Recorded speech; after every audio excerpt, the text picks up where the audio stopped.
মরক্কোর পতাকা একমাত্র উঠানো হচ্ছে একেবারে ব্রাজিলকে হেয় প্রতিপন্ন করার জন্য। আসলে মরক্কো নাকি? না না, আমি আসলে মূর্খ, আমি মুসলিম।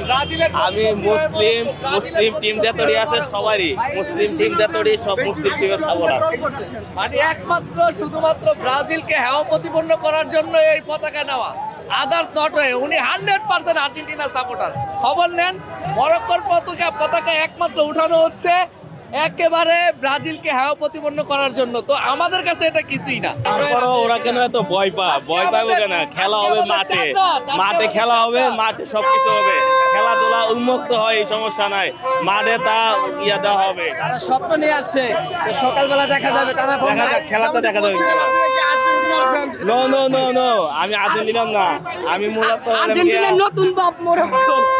আমরা হলাম গিয়া মুসলমানের সাপোর্টার, এই কারণে করা।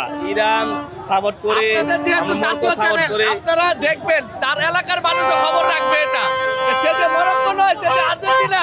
এটা আমি বলে দিলাম, তার এলাকার মানুষ বের করে অবশ্যই এই পোস্ট করবে সে মরক্কো না, সে মরক্কো করবে, নয়। কেউ তো আনে না, এই কারণে বলবো।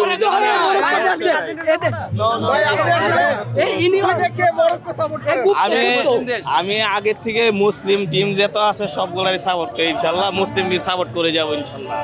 প্রতিটা মুসলিম দলেরই জার্সি এবং পতাকা আছে আপনার কাছে? হ্যাঁ আছে, এই যে আমার পকেটে আরো আছে, ইরাদের পতাকা আছে, ইটার আছে, এগুলো আছে ইনশাল্লাহ। আমি মুসলিম টিমের ভালোবাসি, সবগুলোই মুসলিম টিমের সাপোর্ট। তো এই জিনিসটা দেখে